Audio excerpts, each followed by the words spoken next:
When I was dropping, I only had one thing in mind, that was confidence, because there was really no knowledge at all. And that is why I thought that I should go to Kota because I needed to build my base from level 0. Hi guys, and today we have a very special guest, Soumya Dey from North Bengal Medical College and Hospital in Siliguri, West Bengal. Thanks for joining. Thank you for having me here, Shivam. So many students cannot crack NEET in their very first attempt, but with a proper strategy and preparation, they can perform a lot better in the next attempt. So today we have Soumya who did the same, and we will have a conversation to understand how he did it. So let's begin. Firstly, what were the mistakes you made in the running year when you couldn't crack NEET? So, in my running year, when I was in class 11, I really didn't focus that much on studies. I was more into gaming and sports. And that is why I used to back out of studies quite often. But when I was in 12, I realized that, okay, I need to study this, I need to study that, I need to cover up my 11th syllabus. And when I started in class 12th, when I started studying the 11th syllabus in class 12, I realized that, okay, the class 12 syllabus is huge in itself. So I need to cover that plus the 11th syllabus. So it was pretty difficult for me. And at the end of the year, I realized that, okay, my preparation really isn't at par. Also added to the fact that I had PCMB in class 11th and 12th, so I had to cover up maths as well.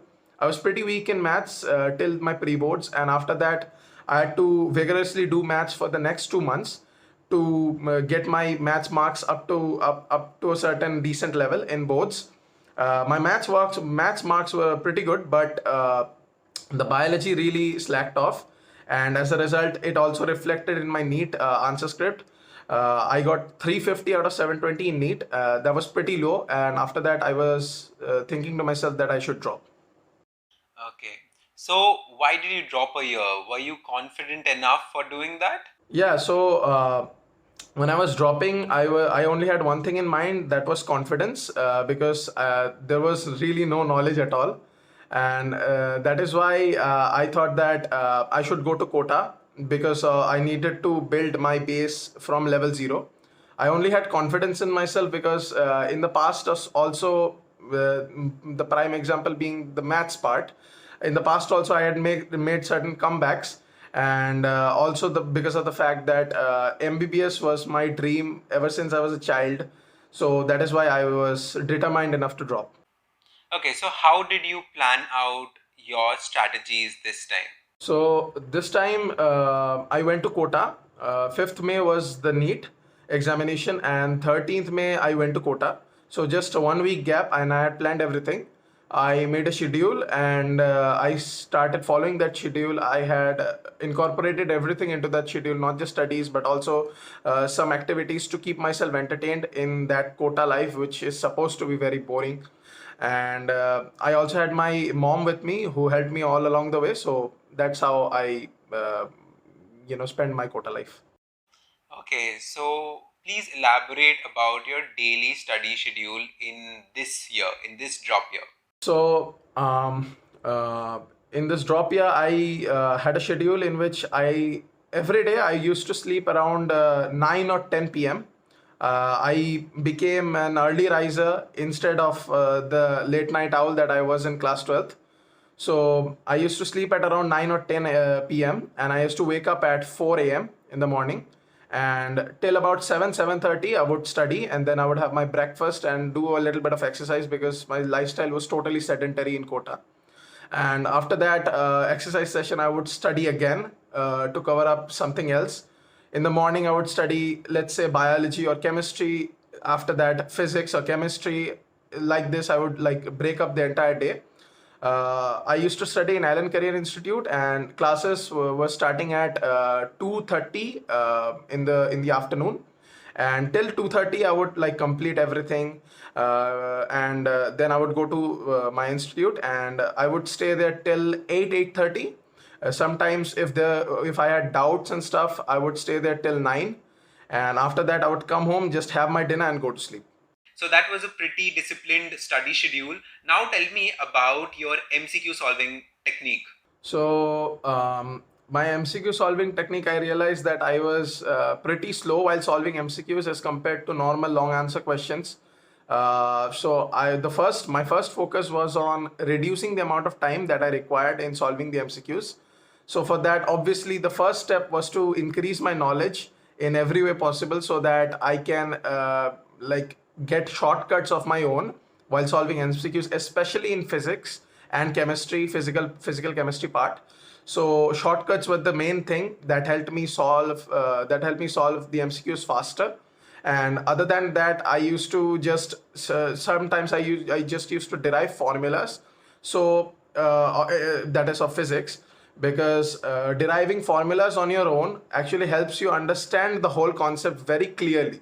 So that helps you save a few steps here and there, and speeds up your process.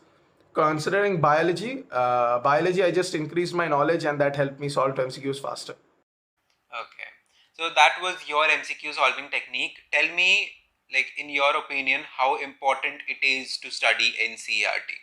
So, based off the latest curriculum that is provided by National Testing Agency, I saw in my year as well and my previous year as well that NTA is focusing totally on NCRT, not just partially but totally on NCRT.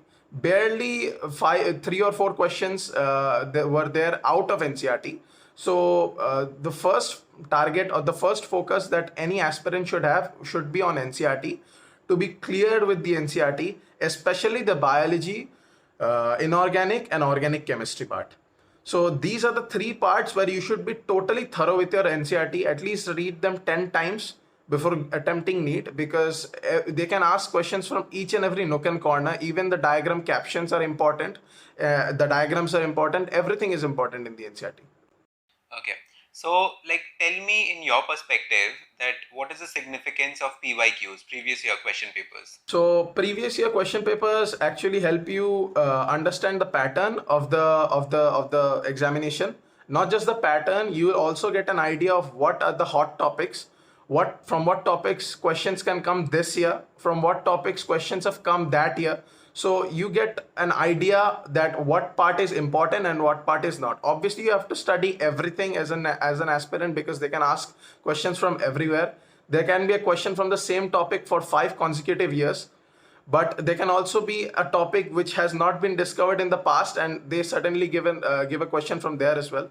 So previous year questions, in the talking in such terms, previous year questions are really important. Okay.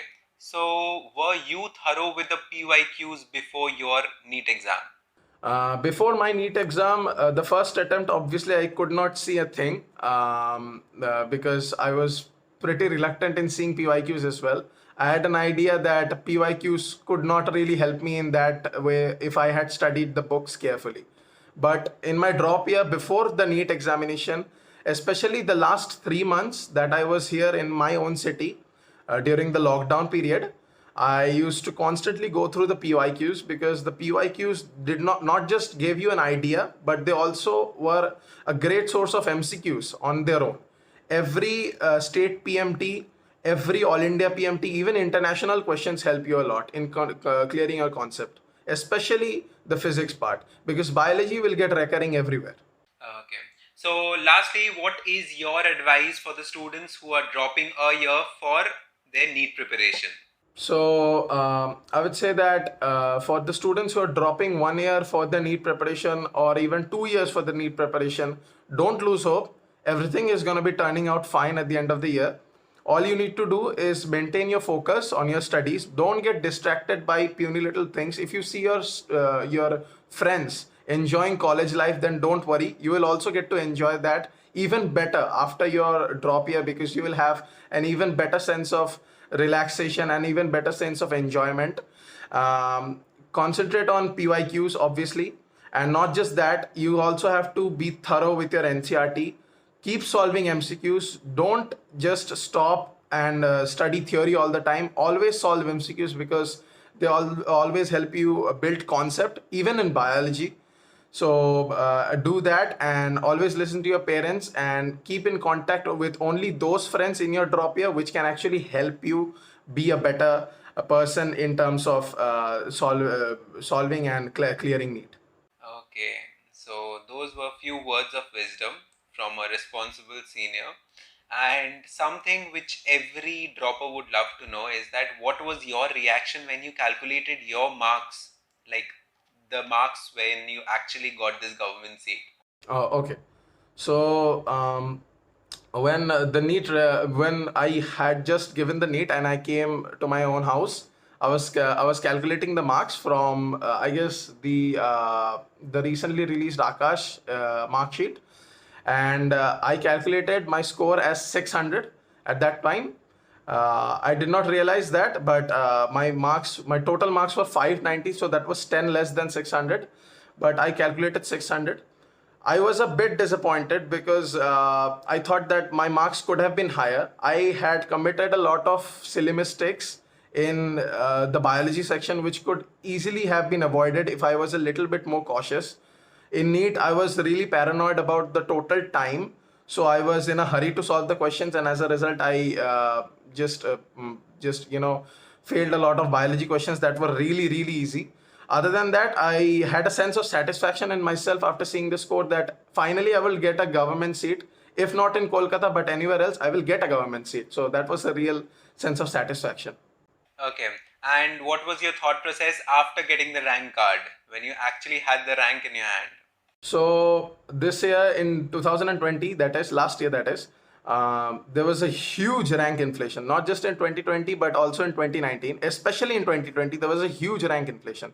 So with 590 score, I expected my rank to be within 20,000 at all costs. But when I saw that my rank was 25,068, it was a huge shock because I had planned that probably I would get a college in Kolkata itself, but I could not get a college in Kolkata after seeing that my rank was 25,000. But after that, but at the end of the day, I was getting a government medical college, so I was pretty content in it. And I contacted some seniors, some relatives, and I ended up choosing North Bengal Medical College. Okay, so that was a great journey, I must say. It was a lovely journey and a successful journey, I would say. A motivational one, an inspirational one, and I hope our audience must have loved it. So that's it for now, guys. Hope you enjoyed the video. Thank you. Thank you. Thank you for having me here.